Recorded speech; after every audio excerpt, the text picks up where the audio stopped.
دا کومه چې مړه شوه نو دا ورپسې راغلې وه، مطلب دا دی دا د دویم واده په خوښه باندې کړی و، د دې نه هم 3 بچي وو. نو ویل کېږي داسې چې یاره دا ملزمان چې دي دې چې چا باندې دعوه کړې وه پلار او دواړه وروڼه دي. ډز به دې کوږ و خاص په تندي به یې لول وجه سره دویم واده د دویم واده سره. او که دغه نه مهرباني دا وکړه چې ته به دا دویمه ښځه پرېږدې، دغه جنۍ به پرېږدي نو هله به دا زموږ دا لور باله درځي دې کور نه. دې ورته دا بیان وکړو چې بابي ته راځه خپل کور ته، خپل کور ته راشه او په خپل کور کې کښېنه او ته به داسې ناستې په کټ کې او زه به داسې یم لکه ستا لور، زه به سړه خورم او ته به توده خورې چې ستا څه خوښې مونږ به ستا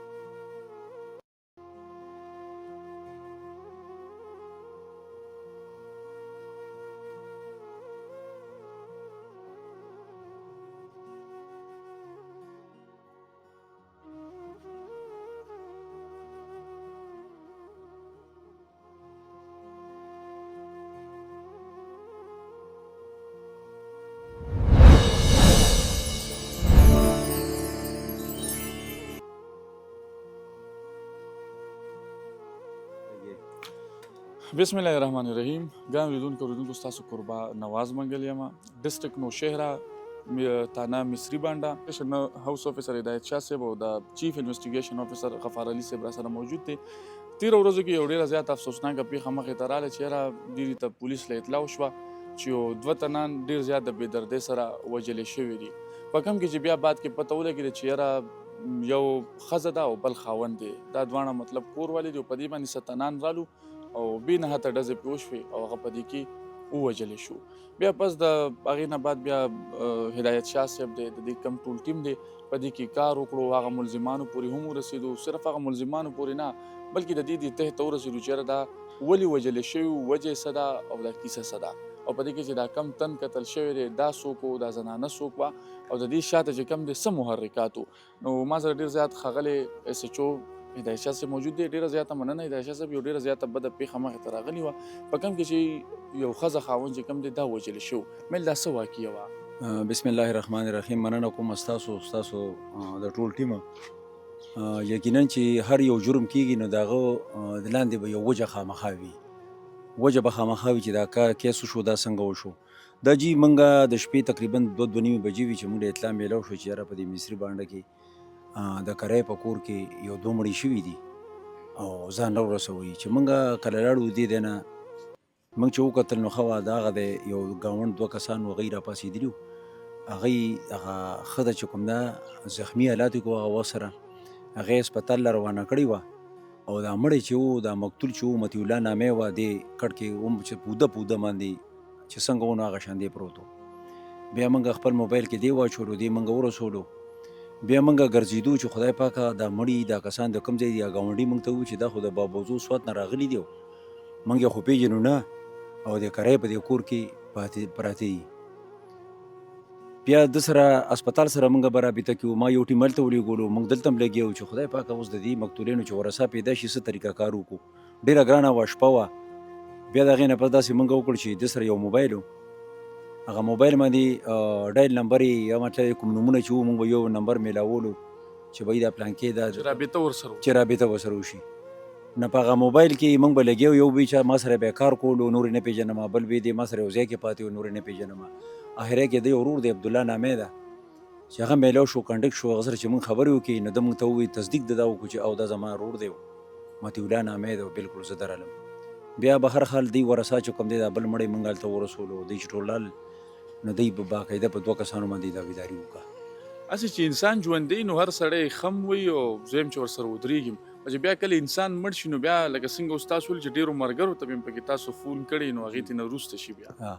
بلکل جی، دا خو بس چې سخته پرې راغله او دا دې ورته ووایي چې یاره دا پلانکې مړ دی، دې پېژنې که نه پېژنې، بیا که هر څوک وي نو هغه ته بیا دغه یو ورور و پلار و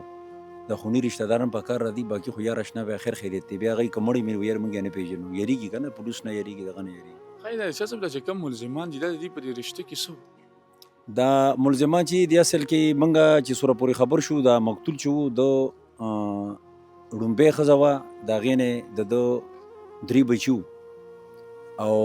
دا کومه چې مړه شوه نو دا ورپسې راغلې وه مطلب دا دی دا د دویم واده په خوښه باندې کړی و د دې نه هم 3 بچي نو ویل کېږي داسې چې یاره دا ملزمان چې دي دې چې چا باندې دعوه کړې وه پلار او دواړه وروڼه دي چا باندې چې دعوه یې کړې وه نو د دې دواړو داسې کار کړی دی چې د دې خور وه لور وه خور یې وه د ړومبنۍ بس ده چې کله دې مقتول دویم واده وکړو نو بس ده ورسره بیا ګزاره ډېره زیاته ګرانه وه جګړې مګړې به هم راتې بیا د ده مرغوره لاړه بیا به کولې د دې مدعیانو دې وي چې موږ له به د امکان دې راکړي چې بهی موږ به ستاسو دا ورور دې موږ پرېږدو نه نو بس دم چې کوم دی داسې یو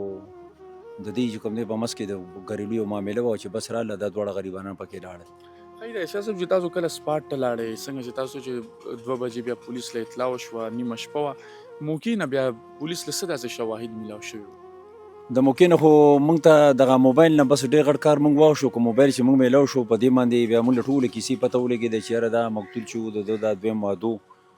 او د دویم واده په وجه باندې چې کوم دی دا ړومبنۍ ښه دی چې کوم دغه دی نو دې نه دا شی جوړ شوی دی ښه ګرانو کتونکو دا ټایم اوس موږ سره دا کم ورثه دي دا هم موجود دي بیا واپس راځو دا شاه صاحب ته الله دې تاسو ته ډېر زړه صبر درکړي ستا بچی و او چې زما بچی و دا څه شوي وو؟ دا چې دا زما نه جدا شوی دلته نه جدا رانه اوسېدو خو دا علي او عمر رحمانه دو پسې ما د سوات نه او د صوابۍ نه د یو ځای نه بل ځای نه جرګې مې راوستې دلته د مازو ګړی نه د هر ځای نه پسې ما جرګې راوستي او په جرګو باندې نواتې مې کړي دي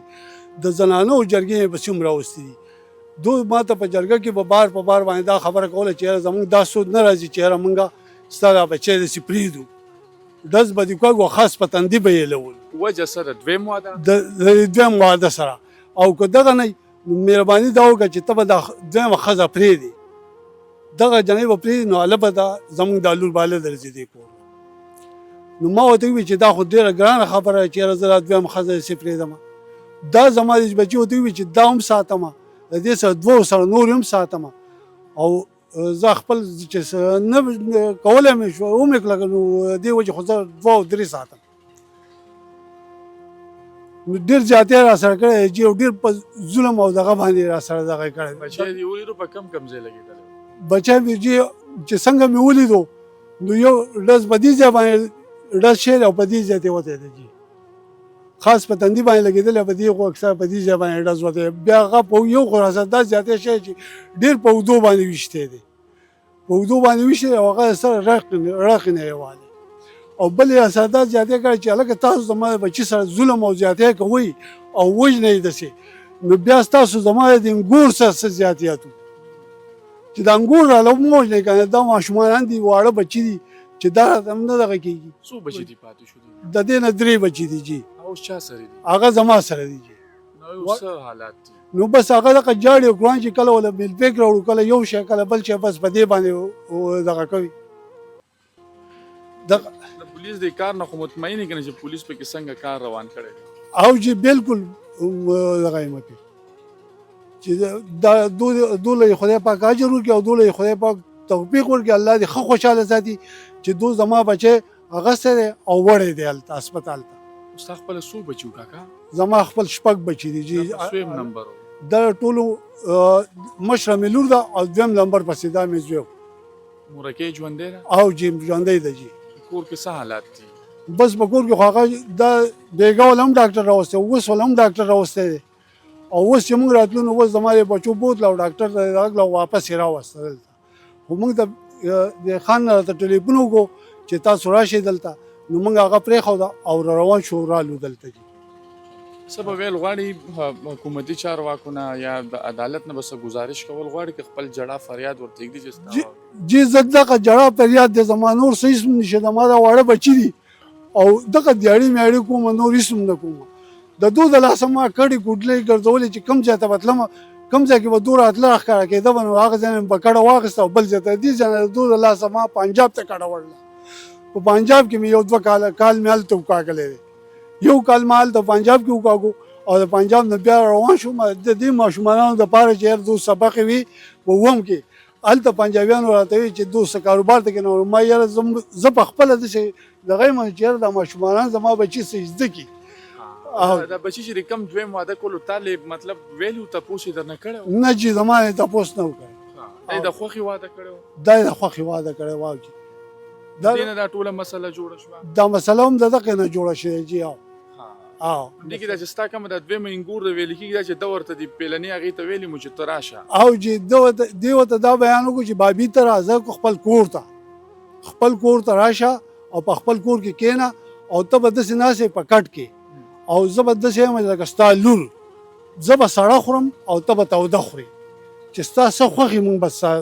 هر یو خبرې ته ستا تابعداره به یو. ستا رورو جی زما ورور اخري وخت ورسره څه خبرې شوې وي د دې نه وړاندې؟ یاره هېڅ نه و شوي بس دغه نه ورځ دې مخکې راڅه خبرې کړې وي بس بیا هېڅ نه و. د کسانو بوله دمکیانې ممکیانې ورکولې؟ دمکیانه بس موږ به تلو کار له پلار مې ده به پسې لکه روزانه جرګه به وتله بس ده نه به موږ تپوس وکړو چې ماښام به رالو بس ده به راته دغه خبره کوله چې وی نه منله بس دغه خبره به یې راته کوله چې وی نه منله. دغه پوښتنه تاسو لرم چې میل په پښتون معاشره کې دغه دا دویم دریم واده چې کوم دی که اسلام ته وګورو خو اجازت ورکوي خو زموږ پښتنو معاشره چې کومه ده دا لږه شانتې د هر څه نه بدله ده. او بالکل جی دا خو اسلام خو موږ له بالکل اجازت راکړی خو زموږ د پښتو کې دا خبرې شته که دغه شان په خپله خوښه دې واده وکړو نو بالکل جی د اسلام کې خو دا موږ ته اجازت شته چې واده موږ دویم هم کولی شو دریم هم کولی شو. باقي د هغې نه علاوه د پښتو معاشره کې خو بس موږ که چېرې داسې یو جینۍ موږ په خوښه باندې وکړو یا موږ پلار ته ووایو یا مطلب دا دی موږ کور کې ووایو چې موږ له دا پلانکۍ جینۍ چې کوم دی وکړه نو بس موږ بیا د پلار هم دشمنان یو د کور وړ هم دشمنان یو یا که هغه موږ دغه د پلار او د مور د مردۍ نه موږ هټ کې په خپله خوښه باندې یو واده وکړو نو یقینا چې د پښتو معاشره کې مرم به خامخا بیا به مرو خامخا به مرو. ګرانو کتونکو تاسو د مصري باندې چې کوم پولیس افسران دي د دې دا خبرې هم تاسو واورئ د دې کاکا د غږ هم موږ تاسو ته کېغوستو چې د سره ډېر زیات ظلم او بربریت شوی دی د ده انګور د ده زوی ډېر زیات د بېدردۍ سره وژلې شوي دي. تاسو ته څنګه سچو صاحب مو ویلو دی مو ویلو د دې په شاته صرف او صرف دغه وجه لومبنۍ توګه کې دا څرګنده ده چې یاره د دې د بچي دویم واده کړی و هغې په خوښه کړی و دا چې کومه لومبنۍ ښځه وه د دغه د مقتول او دا د دې نه خفه تلي وه او بیا په دې کې چې څنګه دا کم ملزمان و دي په یې باندې بیا باقاعده داویداري وکړه د کم نه بعد چې پولیس دی دغه دا ملزمان هم ونیولو. موږ هم دې خلکو ته گزارش کوو چې کوشش کوئ چې ستاسو خپل دغه شانتې دغه دا معاملات چې دي په خپلو کې په ټیبل ټاک باندې حل کړئ چې داسې نه چې بیا تاسو هم په تاڼه په کچرو په عدالتونو کې ذلیل او خوارې او دشمنیانې وي او ځکه د دشمنۍ خو ډېر خراب اور دی بچی به دې سبق ته نشي تللی سکول ته نشي تللی یو بد حلي چې بیا دغه دا سلسله شروع شي. هدایت شاه صاحب ستاسو د ټول ټیم ډېره زیاته مننه لارې تاسو خپل حفظ و امان. یو جهان مننه مهرباني جی مهرباني ستاسو هم ډېره مهرباني.